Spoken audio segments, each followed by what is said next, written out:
Level up your hunting game and join the cause. Help preserve small-town Texas hunting culture and become a more successful hunter by learning the best ways to squeeze the most out of your budget and precious time out in the field. Welcome to the Feed Bandit Podcast. Here are your resident bandits, Richard Kinchlow and Jimmy Byrne.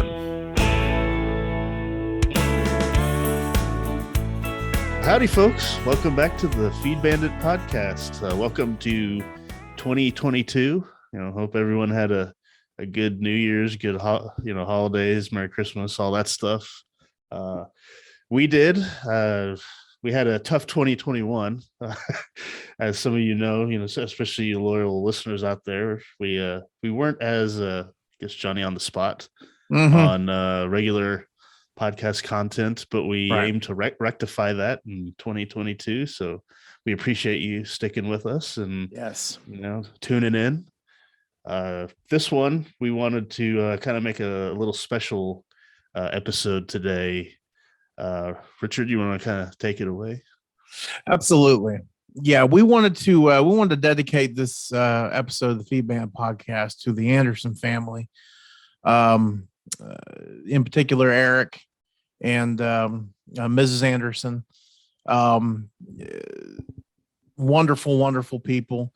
Unfortunately, this November 21st, I'll never forget it because it's Julie's, my wife's birthday too. Unfortunately, lost a hell of a Texan. We lost a hell of a hunter. We lost a man who really helped mold me as an outdoorsman when it came to fishing, when it came to shooting, when it came to life. In reality, a man that I consider, there's only like 3 or 4 of them that I consider be my father, besides my father, and Mr. Woody Anderson was one of them. He was an inspiration to me for so long, and we lost him just too damn early. He had fought a very brave and very brave fight, but unfortunately at the end he decided it was time to get on down that road. So a real rough way to end the year, losing a dear friend, especially one who is associated so much with something that you love so dearly. In my opinion, it's kind of like losing a coach. You're losing somebody that's there with you and you enjoy and you talk about the hunts and you have drinks with and all that kind of stuff. And you've been doing it for your entire life. So, Mr. Anderson, just to give you a little backstory, he was, he is my father's best friend. And him and my father and a handful of other guys grew up in University Park, Highland Park, Texas, a little bubble in Dallas, as people like to say it. And they were great friends. And, their friendship, in my opinion, all of them really is just kind of a testament to how a friendship should be. These guys grew up together. They went to middle school together. They went to high school together, and not a single one of them went to college together, which was really, really funny. But yet that bond of friendship, and just the times they had together, post college, they all got back together, and as young adults, they were the best of friends. And, as far as hunting is concerned, Mr. Anderson been doing it forever. My father, on the other hand, had done some hunting here and there, but nothing like me, and nothing like Mr. Anderson. So, my dad really credits Mr. Anderson with, getting him involved in shooting, especially shooting, but with hunting and whatnot. And then when they were, I think, in their younger 30s, they got their first lease in little Hamilton, Texas, and they tell a really funny story. It was let's say I think there were 5 of them at that time, and in Hamilton, Texas, it was great. Very close to Dallas. Okay, not too far at all. But they tell a funny story about how I think their first deer season they were out there and they only saw a doe and a fawn, and they couldn't be sure, but they were pretty sure that every single one of them took a shot at this deer and it still made it. So the Hamilton, Texas lease did not pan out the way they liked it, but as being adventuresome young men as they were, they decided, yeah, we're going to go on to bigger and better pastures and a hell of a lot more rocky pastures. I can vouch for that. And they went on to Menard, Texas. Okay, so remember back then in the 80s, you're like 55 miles an hour. So I don't know how far. I can't remember how far it is from Menard, Texas to Dallas, but all I remember that'd is be a when good you're drive in at 55. that's what I'm getting at. 55 miles an hour. That's a hell of a trip. And especially when you're a young man sleeping in a 1989 Jeep Wrangler that has no locks on the door, so you can't rest up against the door. It makes for a very, very long trip. But well, so they went to Menard. What's that? He drove. Y'all drove the Jeep Wrangler down there. Oh, absolutely. So you're already that at one with the seats on the front. Oh, that was it. Yeah. Oh, okay. Yeah, dude. That Jeep is old. That thing. It's some. Oh God. But I mean, that's that. I mean, in the noise. Yeah, I mean, you couldn't hear yourself think. Anyway, they made a hell of a lot of memories there, and that's kind of where I got involved as a young kid, and then Mr. Anderson's son Eric, who ends up being one of my very dear friends. But again, I don't get to see him all that often. You know, we don't talk all that often, but when we get together, we're just as close as can be. We're like peas and carrots, as they say. And so we did the whole Menard thing, and then you can only hang out with sheep for so long, okay? And the rocks, and again, the deer numbers weren't all that impressive. So eventually we move out to Throckmorton. And so we're progressively kind of making our way north, and we get out to Throckmorton. And that's really where I really like to say that Eric and I and all of us kind of really cut our teeth. Okay, we're dealing with a lot of animals. We got hogs, we got whitetail turkeys, all kinds of things. And so that's really where a lot of my memories start with, with Mr. Anderson. And I wanted to share a couple of stories about him because he was one of the wittiest guys that I have ever met. Now, Jimmy, you probably agree with that. Oh yeah. I mean, he could take a situation and turn it into the funniest damn thing that you have ever heard of.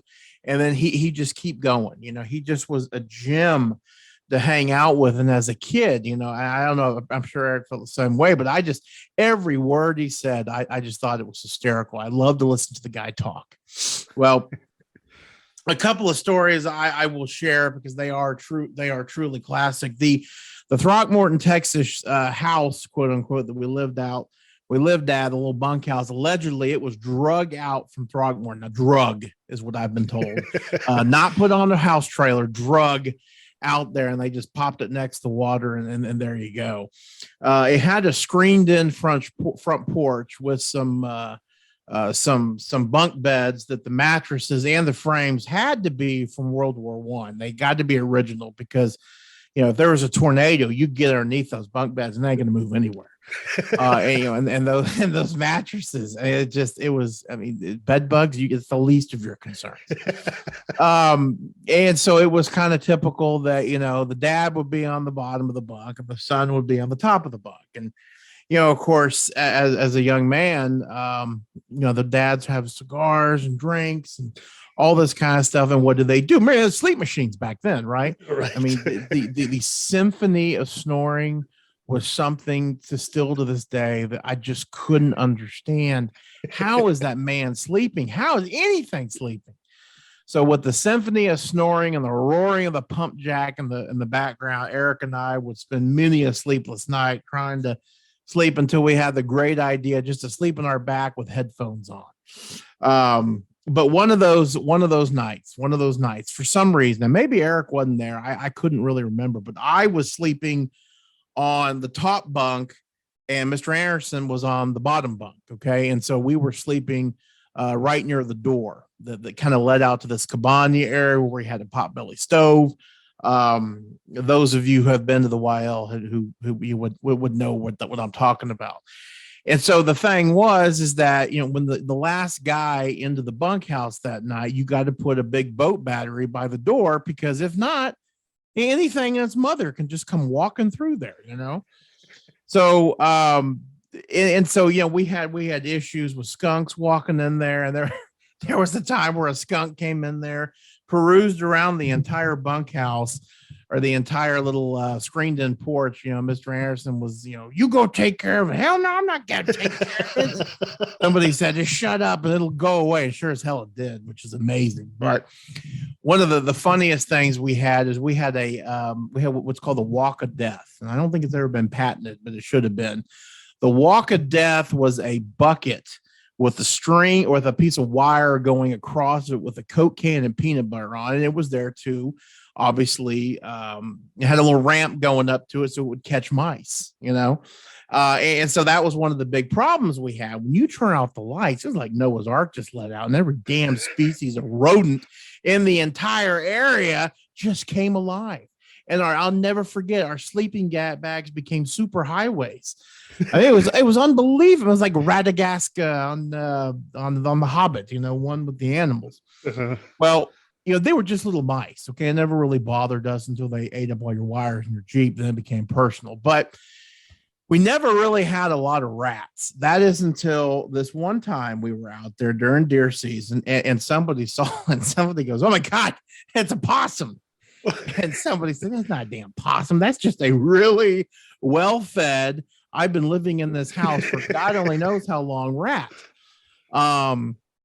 And so of course the challenge became, let's get this sucker, and so again, Mr. Anderson always slept kind of by the door that led out to the cabana, and then the little door that led into the actual house. So the Walk of Death was probably 5 to 10 feet away from him. And so one evening, and he also played music for us to go to sleep. It was always, Buddy Holly or some sort of, bubble gum, soda shop music. Eric and I were like, what the hell is this stuff? The dads were like, yo, this reminds me of sock hops, and all that kind of stuff. So as we were drifting off to sleep, we can hear Mr. Anderson say, oh, there he is. There he is. I could see him. And then sure enough, I kind of peeked over, and there he was. He was the biggest damn bull rat I have ever seen. and so, the story goes, the rat went up the Walk of Death, and Mr. Anderson's kind of giving us a play-by-play. And like, oh, there he goes. Hear the can. There he goes. And people are like, shut up. We don't want to scare him away. And finally, and at the bottom of the bucket, by the way, is full of water. Okay, so the animal drowns. Get over it. They're mice. Okay, they're not chimpanzees or polar bears or koalas. It happens. So sure enough, the mouse goes ka-clunk, the rat goes ka-clunk. But yet we're hearing a lot of scurrying, and there was a good 20 or 30 minutes before the scurrying finally stopped. And I think at that point we had all kind of passed out. And the next morning at dark 5:30, we wake up, and much to our delight, we look in there, and there's the rat, and he's inside there. And of course he's so big that, he's not just fitting in there straight. His body's kind of bent, Now I'm not talking like, he didn't look like a horseshoe. Okay. But his head was kind of bent. And Mr. Anderson, with all his wit, says, well, listen, I'll tell you what, guys, it was kind of touch and go there for a minute. I was actually really concerned that we hadn't to put enough water in there, because I thought for a while he was just going to drink all the water and knock the bucket over. It's that kind of stuff, It's that kind of stuff that just made, oh God. And we just, and then the second he said that little anecdote, the fact that we were up at 5:30 and a little hungover, it just, nobody cared. Everybody was jovial and they were ready to roll. That was the kind of person he was. The other thing, he loved to pick on my dad. All in fun, of course, but he loved to pick on my dad when it came to it, to any of the gear my dad got. For example, he always gave my dad crap for his primary deer rifle having a silver barrel. He would always call him an urban hunter and all kinds of fun things. And, and dad kept calling it Quicksilver, and he would make some off-color comments and some other fun stuff. But he loved to give my dad hell. So we actually went down there for spring break one time, which, again, for me and the Andersons, for the Anderson boys. Okay. That was fantastic. But yeah, it's March. Okay. And you're inside this mouse hut. Okay. Well, in December, the cold kind of keeps them back. December, November. When you get to March, I mean, things really start. They can maybe take the house with them. Right. It's they start to get really active. And the point of me telling you all this, the kind of backstory behind the spring break trip, because this is the last trip we ever took out there at spring break. Because my mom, I mean, she just was. You talk about unimpressed and never going out there again. Well. We get out there, and of course, we're going to be planking with 22s and fishing and calling coyotes and doing all that kind of fun stuff that we really don't get to do during deer season, right? And so my dad, thinking he's Mr. Smarty Pants, says, all right, well, you know what, Richard, I'll tell you what I'll do. This is when I was big into pellet guns. Okay. I mean, my right arm, I wore it out. Okay. Actually, my left arm, that is, pumping that pellet gun because that was my thing, And he goes, Richard, if you shoot a turtle in the head and bring it to me, I will pay you $100. I mean, this sixth grade. So this is, when is that? 90, 92, 94? No, not 94. What? 91, 92? Anyway, something of that nature. Man, $100. That's a lot of freaking money. So he tells my little sister, who's 2 years younger than me, he says, okay, Sarah, if you catch he's just throwing numbers out. He goes, oh yeah, 6-pound bass. He says it's a 9-pound bass, but I don't think so. I think he listens to that Robert Earl King song, or that's a 5-pound bass. 9-pound, 5. Anyway, so he tells Sarah, if you catch a 6-pound bass, I'll give you $100. So I'm thinking, well, shit, that ain't gonna happen for her. She's not gonna catch that, because I mean, I was working the numbers in my head. Well, Dad's got to, only spend so much time with her, so the odds are is that I'm gonna win this thing. And I was pretty pumped. Well, Monday, Tuesday, Wednesday, Thursday roll by, and listen, I have dumped a ton of lead in that water, but I am nowhere near closer bringing a dead red-eared slider up here. So I go talk to Mr. Anderson to see if I can help, and he goes, well, Richard, listen, son, you're handling this all wrong.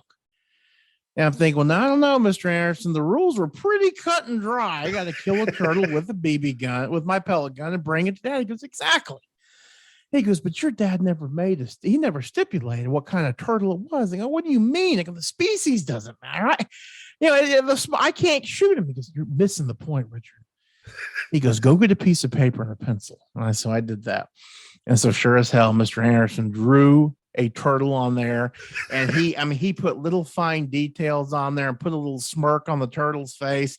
And I shot that turtle in the head with the pellet gun, and we brought it up to my dad, and he just, nope, absolutely not. And that's when Mr. Anderson, the good lawyer representation he was for me, he said, Duff, you made the promise, now pay the man. So, Dad went back and he paid me. Well, I believe it was the next day or the day after. My sister had, one of those Zebgo poles. Okay. And this is mid-spring. Okay.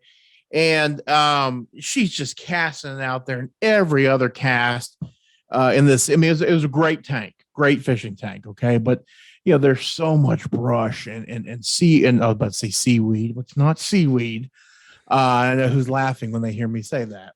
Moss on every single, retrieve. It just got annoying. Well, finally, Sarah casts out there again. She goes, oh, Daddy, I'm stuck again.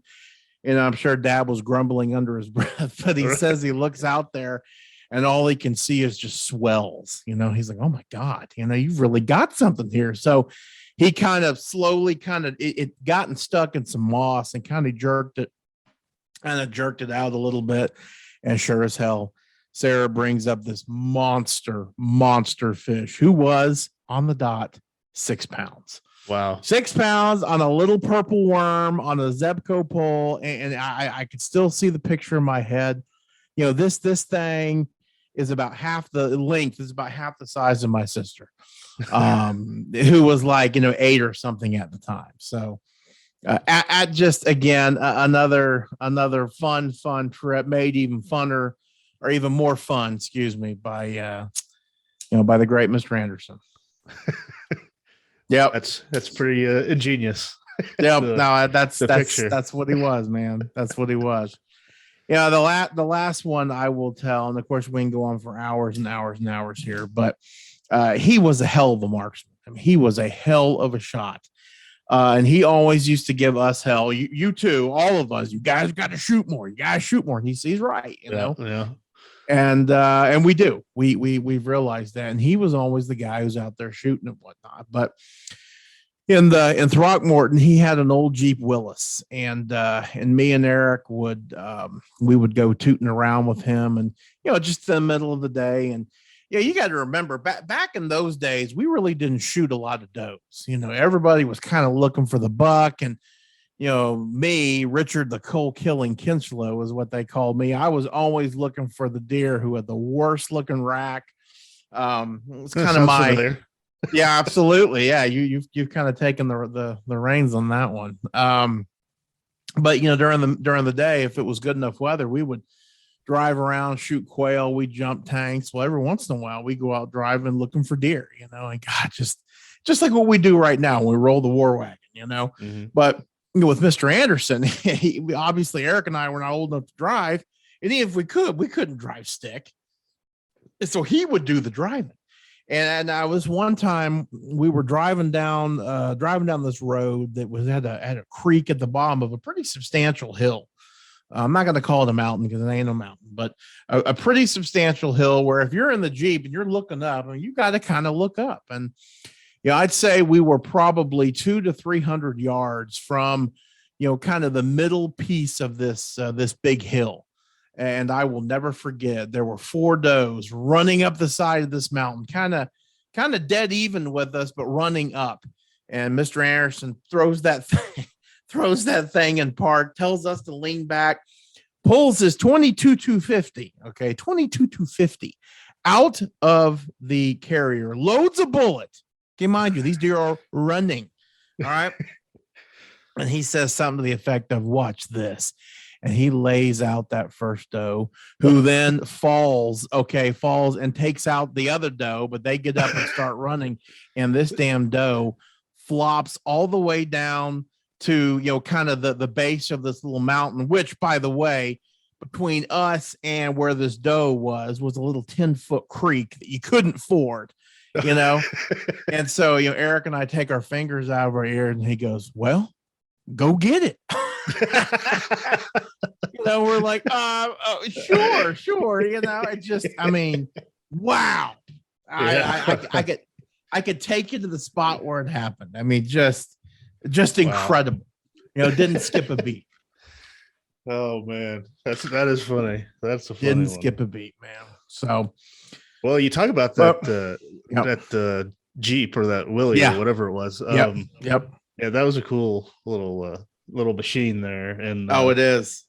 My one of my memories. Obviously I hunted with him, not nearly as like what you did, but I had a pretty good number of hunting trips, with him and everything. But absolutely, it was right at the beginning of when I started deer hunting.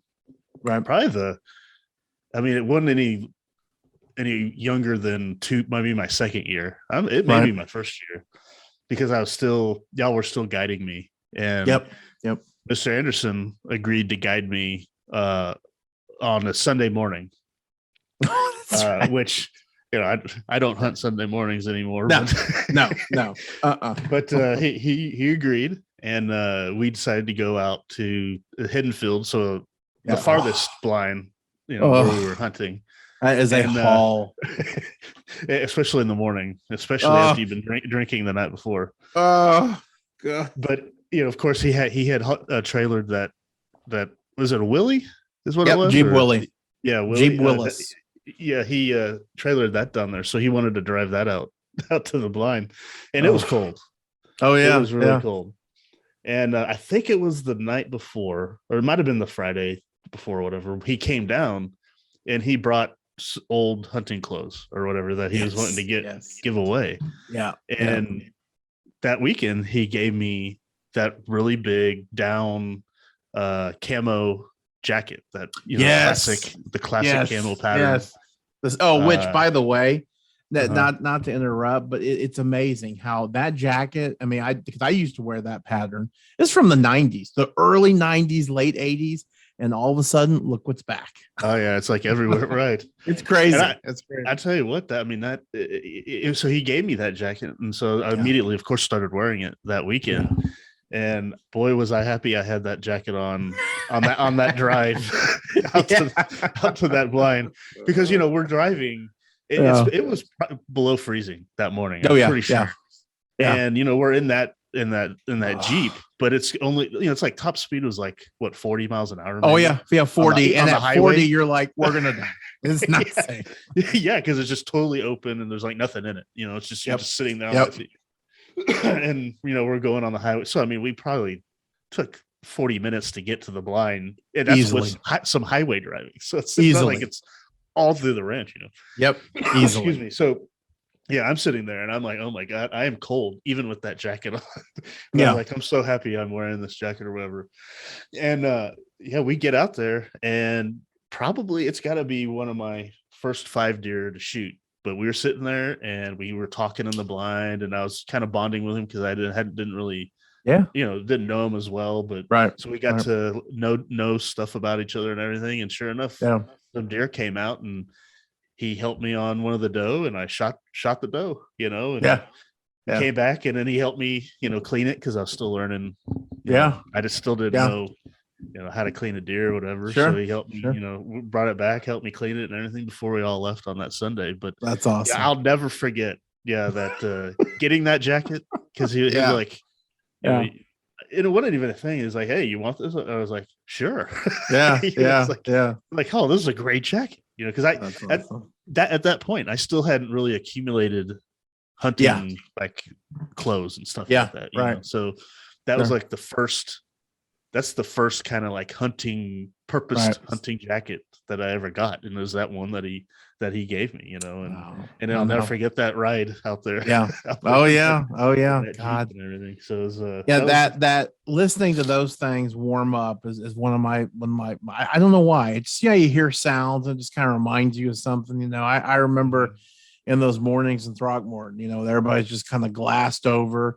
You got this massive styrofoam cup full of scalding hot coffee, and we had several Willises in our group, and they're all fired up and blowing. God only knows how much toxins into the camp house.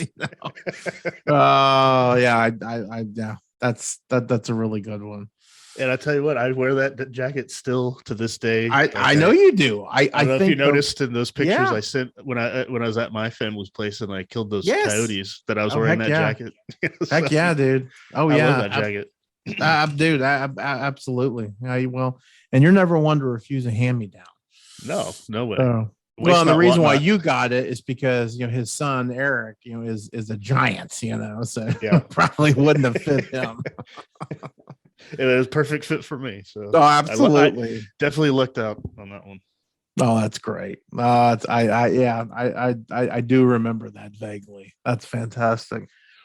Yeah, and a really this past weekend, again, my dad and Mr. Anderson and another very good friend of his, they all kind of shared the same birthday, and so it was always kind of a tradition to do the teen week of January as kind of a mutual birthday thing with all of us, so of course this was the first year without Mr. Anderson, and it was really emotional. And I haven't told you this, but one of the gifts that we gave my dad was a plaque to put inside one of the blinds. So we've got a deer blind that we called the heron because it's on the pasture that's got a bunch of heron rookeries, and it's just really, really cool. When a rookery is an area where a bunch of herons go to rooker, which obviously doesn't mean anything because it's not true, but it's what's called a rookery, but it's a big nesting area. And so, Mr. Anderson, in his wonderful way, he said something one day. He was like, "Well, Duffy, I'd like to go over to that. What's that bird blind place? Pelican. So what's it called?" And it just kind of stuck. And of course, my dad he died. He just rolled laughing. And so that's what's been called from here on out, the Pelican. The Pelican blind. And it's funny for those of you who are new to deer hunting, don't listen.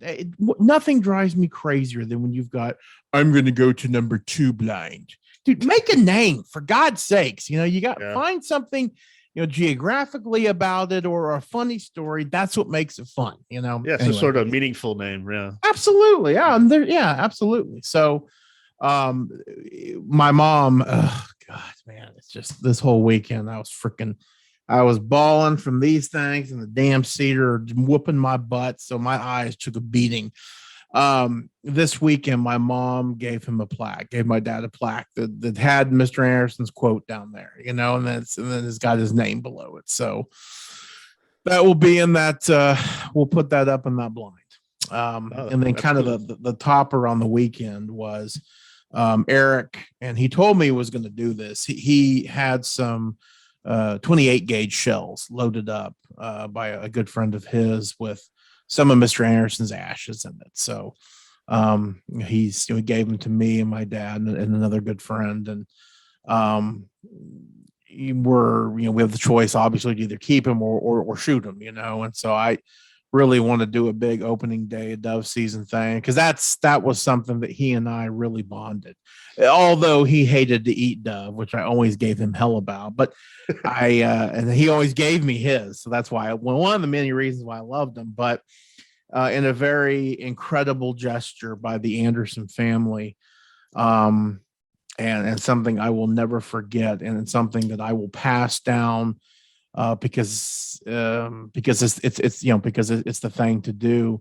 The Anderson family gave me one of his Model 1100 Remington 28 gauges, which is, it's just an incredible gesture. And Eric said it best that night as we're all choking up here. He says something to the effect of, this hunting is the thing that links our families together. And he's so right, and he says, let this gift kind of be a further link in that chain or something. Like, oh my God. It was perfect. It's just absolutely perfect. And of course, my heart and my thanks goes out to the Anderson family, because it is, it's a really, really cool thing. And, needless to say, I'm going to be shooting a 28 gauge now, which is really, really cool. That is, if we ever get some damn dove, when we'll talk about that down the road. But anyway, a very emotional couple of months, for everybody involved. But the one thing I always like to say when it comes to dealing with folks that passed on is that, the folks that passed on, if they were your good friend or a relative or something, they really cared about you, they would want you to get on down the road and just keep living life, celebrate their memory, talk about them, laugh about them, but get on down the road. So that is what we intend to do here. And, but anyway, wanted to start this year's program off with, I hope it end up being a very nice tribute to the Anderson family and all of, his friends that are listening to this. He will be greatly missed, but forever in our hearts. And we're going to get on down the road and shoot some deer and shoot some animals, and we're going to have a good time. So that's what we're going to do. Perfect. I'm all for that. Yes, sir. And thanks for your story, man. I didn't think about really until this point, but what we should have done is we should have had, I should have sent out a text message and have everybody kind of fire back their favorite Mr. Anderson story, because kind of like I've always talked about, he was one of those guys, like I am, like you are, like my dad is obviously, he really sees it as his duty to spread hunting, and to teach people, and he really took a lot of joy in that. So, I was glad that you learned from him, and you got to learn what frostbite feels like, and things of that nature. Yeah, just put some hair on my chest. Yeah, can you imagine doing that trip in Fisher County, where it's real cold? Oh, okay, so going from the Silver Star to the Exactly. JB3 gate, right? Oh Jesus! I'd be frozen to death. Oh yeah, absolutely. I got it. Yep. Awesome. Yep. Awesome. Well, that's good. You said it all. I don't know. Not much else to say. Thank everyone for listening. Really Absolutely. appreciate it, especially this one. Definitely. We know, I no doubt a lot of you out there listening can relate, Yes. to the situation. So, Yep. Just, Yep. remember those people that meant so much to you, and, keep it. I think the hunting thing going. So, yep. No, for sure. And I think that, everybody has a chance to be somebody's hero.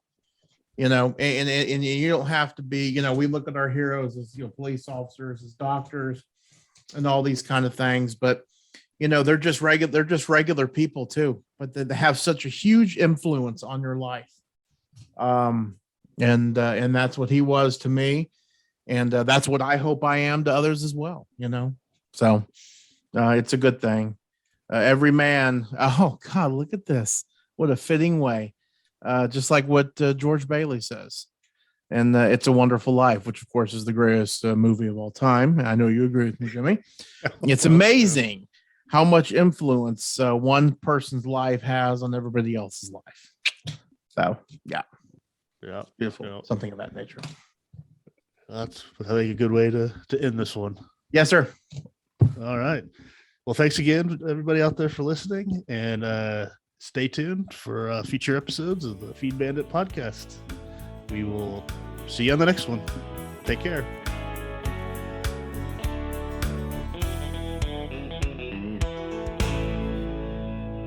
Thanks for listening to the Feed Bandit Podcast. If you like what we discuss on the show, be sure to sign up to our email list to get even more killer hunting ideas, tips, tricks, and exclusive deals on innovative hunting gear and services delivered straight to your inbox. Sign up over at feedbandit.com or simply by texting the word bandit to 33777. See you on the next one. And remember, support your local feed store.